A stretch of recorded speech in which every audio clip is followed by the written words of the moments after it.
Good reporting should really help the board ask better questions.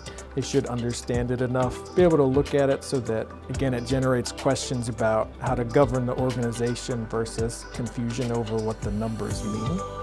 Hello, and welcome to another episode of It Depends, a podcast series brought to you by Hantzmon Wiebel. You know that if you've ever talked to an accountant, they've told you, well, it depends. This podcast series is for business owners, leaders, operators, accountants, or someone just wanting to learn more about the accounting industry. I'm your host, Clarissa Hoffman. We are joined again today by Matt Dean. Thanks for coming back, Matt. Sure, thanks for having me. So today we're going to talk about insightful financial reporting for nonprofits. Why is financial reporting so important for boards? So financial reporting is really important to nonprofit boards because it really helps the organization make decisions. It's not so much just about looking at what happened. It's also about making decisions about what will happen in the future.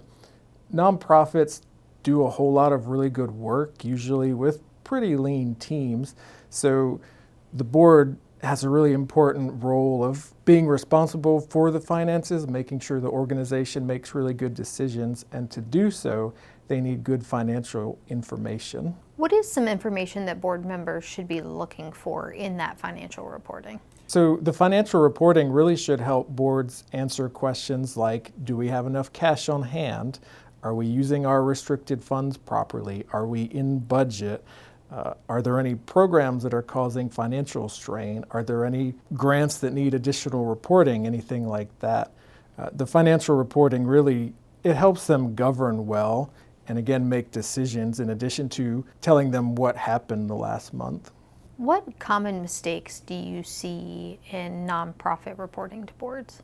One common issue I see in board financial reporting is it contains way too much detail. So a lot of times they'll try to put in everything they can think of so the board has all the information, which is really good intention, but the information really should be condensed down so that the board can easily review it, easily be able to tell like what they need to be looking at, what decisions they need to make. It really should tell the story of the organization. It should tell the story of what happened, why things have happened, not just a whole bulk data that the board has to sift through to try to figure out what happened.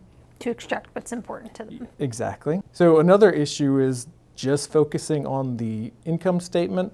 Boards also need to be looking at the balance sheet, things like how much cash is on hand, what pledges receivable out there, what do grants receivable look like, all that information that helps them, get the whole picture of the organization, not just how many donations came in, that type of thing.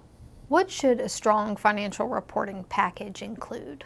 So typically they should include the basic financial statement, things like statement of activities, statement of financial position, but it should also include a short narrative that tells the board what happened over the past month. That's important because the narrative tells the board what they should be paying attention to, not only highlighting budget variances, but also explaining what caused the variance. It should tell the board how much cash is on hand, how much of that cash is restricted versus operating, things like that. Other things like what the grant activity looks like. The narrative also should point out if there was anything unusual. That way the board doesn't have to sift through all that to see if there's unusual activity. It should be right there for them to see. So answering those questions before they have a chance to form them. Yeah, exactly. So the board financial reporting doesn't have to be a super long packet of information as long as it contains what's relevant, what helps the board make decisions. Including forward-looking information is also really helpful. A graph of projected cash flow is one that I usually include, that I recommend including, because it shows the board the runway of what their cash looks like. Again, focusing on operating cash, and that helps keep them from having to dip into restricted cash or have to borrow money on a line of credit, things like that. What about a dashboard? A lot of boards use them now. Yeah, dashboards are great. I always recommend a board have one and use it, and it's available for them to review. It's a great way to summarize information for the board without making them, again, sift through reports and try to figure out what information they should be looking at. So dashboards usually should include summary information for the board. It should be things like months of cash on hand, what that cash flow forecast looks like, things like that, metrics that really tell the story again of what the organization is doing. Again, the goal of a dashboard is really to make the information easy to understand and easy to use to make decisions. Where they become really powerful is when nonprofits include non-financial metrics into those. That includes things like, number of visitors, number of donors, new donors, things like that. Anything that really tells the impact story of the nonprofit is really great to include.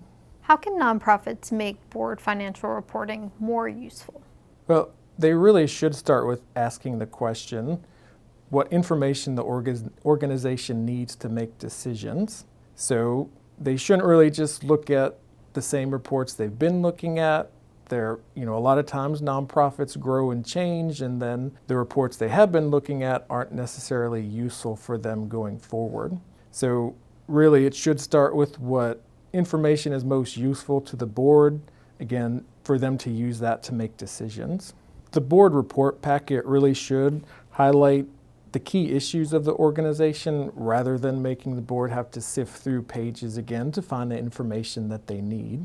So where the reports are really helpful is if it ties it back to the organization's mission. If it includes things like number of people served, number of visitors, things like that, that shows the organization's impact. Some organizations can improve their reporting just by redesigning the packet. Some organizations would have to go back to the underlying data to make sure they have that available to get information that the board needs. Sometimes it's cleaning up the month-end close process to get that accounting data. Sometimes it's working with other departments within the organization to get that non-financial data. So again, working with advancement to get the number of new donors, or working with operations to get a number of how many people were served that month. Both are pretty common ways to help add some useful data to that nonprofit reporting.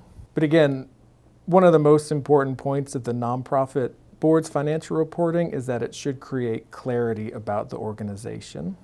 What should nonprofit leaders be thinking about now to improve financial reporting for the future?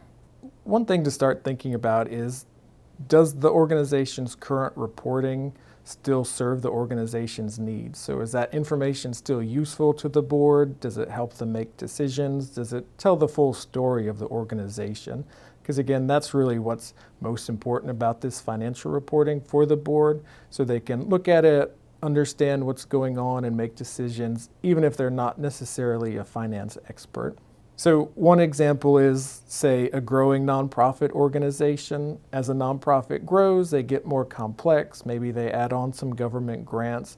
They need more information on staffing and what goes into those grants, whether it's reimbursable. And the reimbursable grants are a big one because they spend all the money first, and then they need clarity of, well, how much cash are we still waiting on for the reimbursement?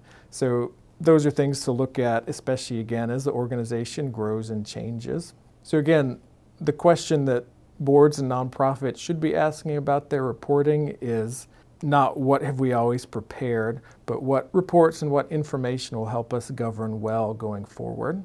If a nonprofit board member feels overwhelmed by their financial reporting, what would you say to them?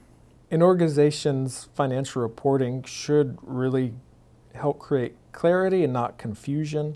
So it could be a situation where the reporting pack needs to be reworked a bit, because if board members consistently struggle with understanding the information, it may be an issue with the board reporting packet, how it's presented, versus an issue with the board. So again, for a good board reporting packet, it should start with a summary, the big picture of what happened over the last month. It should highlight changes, what's different, anything unusual that happened over the last month, anything important the board should look out for.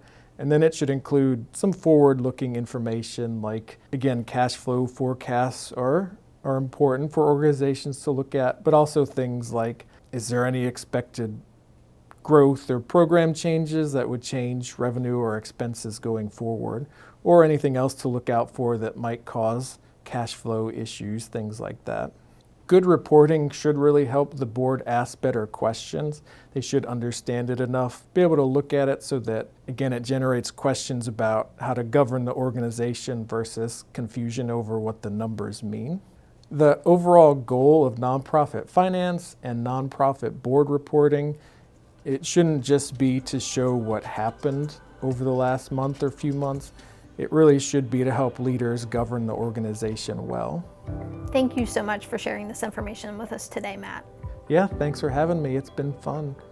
What's the topic of your next podcast? Well, it depends.